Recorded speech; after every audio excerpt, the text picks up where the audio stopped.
Face بک کی 4 پوسٹوں سے اپنے نظریے تبدیل نہ کیا کرو۔ کم عمر جذباتی نوجوانوں کے ہتھے چڑھ کے اپنے قبلے تبدیل نہ کیا کرو۔ اگر تمہاری راہیں اور منزل کی طرف جاتا ہوا رستہ متعین ہی نہیں ہے تو پھر زندگی ضائع کی تم نے، اور اگر متعین ہے تو منزل کی طرف جانے والے مسافر اپنے ہدف پہ نظر رکھ کے آگے ہی بڑھتے ہیں، وہ پیچھے مڑ کے نہیں دیکھا کرتے، بلکہ پیچھے مڑ کے دیکھنا توہین جستجو سمجھتے ہیں۔ تو رہ نورد شوق ہے منزل نہ کر قبول، لیلا بھی ہم نشیں ہو تو محمل نہ کر قبول۔ عالی مرتبت سامعین، میں کہتا ہوں میں انقلاب لانا چاہتا ہوں، میں اسلام کو غالب کرنا چاہتا ہوں، میں اسلام کا غلبہ چاہتا ہوں، میں تنفیذ دین چاہتا ہوں۔ امریکہ بھی مسلمان ہو جائے، سارا یورپ بھی مسلمان ہو جائے، چائنا بھی مسلمان ہو جائے، پوری دنیا اسلام کے دائرے میں آ جائے، یہ میری بھی خواہش ہے، کس کی نہیں ہو سکتی۔ لیکن میں پوچھتا ہوں جو دین ہم ان کو دینا چاہتے ہیں، وہ حضور کی سیرت، اس کی ہم نے ایک کتاب بھی پڑھی ہوئی ہے؟ ہم میں سے کتنے لوگ ہیں جو ہاتھ کھڑا کر کے کہہ سکتے ہیں کہ میں حضور کی سیرت پڑھی ہے؟ جس قرآن کو لانا چاہتے ہیں ہم اس قرآن کا مفہوم بھی جانتے ہیں؟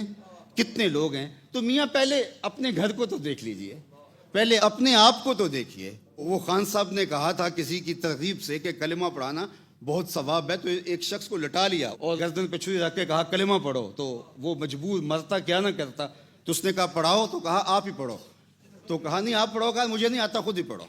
تو جو دین ہم دینا چاہتے ہیں وہ ہمارے پاس ہے ہی نہیں ہے۔ میں اس دن عرس کی تقریب میں ایک جملہ کہا تھا حضرت مجدد الفسانی کے حوالے سے، آپ کو اگر یاد ہو تو، کہ حضرت مجدد پاک نے 5 چیزوں کو تصوف بیان فرمایا۔ سچائی ہے، صدق ہے، کم تولنا نہیں ہے، کم ماپنا نہیں ہے، صبر کرنا ہے، معاملہ فہمی سے آگے بڑھنا ہے۔ یہ ساری جو خوبیاں ہیں اگر کسی مسلم شخص میں پائی جائیں تو وہ مسلم صوفی ہے، اور اگر کسی کافر میں پائی جائے تو کافر صوفی ہے۔ تو پھر دوسرا جملہ میں نے کہا تھا کہ مسلم صوفی تو آپ کو خانقاہوں میں نہیں ملیں گے، اور کافر صوفی یورپ گلی گلی میں ملیں گے، تو پھر سوچنا پڑے گا کہ ہم کھڑے کہاں ہیں۔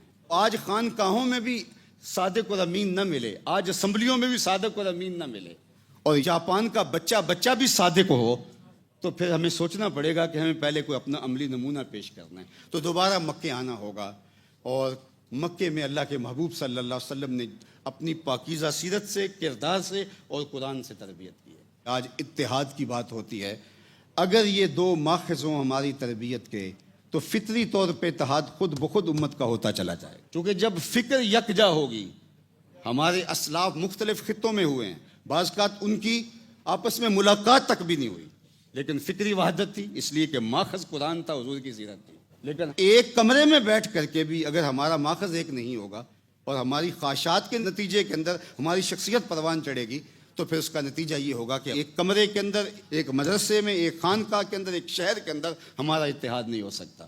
اتحاد تو تبھی ہوگا کہ اگر فکر کی وحدت ہوگی۔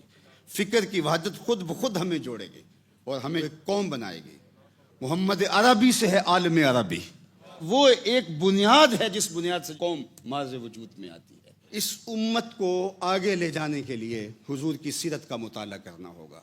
سیرت مصطفیہ علی صاحب الصلوات سے دوبارہ کردار سازی کی طرف ہمیں آنا پڑے گا، اور پھر قرآن مجید کا فہم اور قرآنی معاشرت کے قیام سے ہمیں دوبارہ اپنے سکڑتے ہوئے وجود کو پھیلانا ہوگا۔ قرآن آپ کو معاشرت کے اندر مؤثر بنائے گا، آپ کو ہر شہر کو شہر قرآن بنانا ہوگا، ہر بستی کو قرآن کی بستی بنانا ہوگا، اس معاشرے کو قرآن کی معاشرت بنانا پڑے گا۔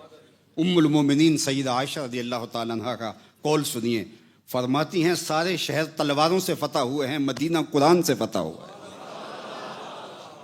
تو پہلا شہر آپ کو قرآن سے فتح کرنا پڑے گا، اس کے بعد پھر آگے بڑھیں گے۔ آپ کی وہ بنیاد جو ہے، جس کی اساس آپ کا نظریہ ہوگا، آپ کو وہ عملی طور پہ پیش کرنی ہوگی، پھر دنیا کو بتانا پڑے گا یہ نظام ہے جو ہم دنیا کو دینا چاہتے ہیں۔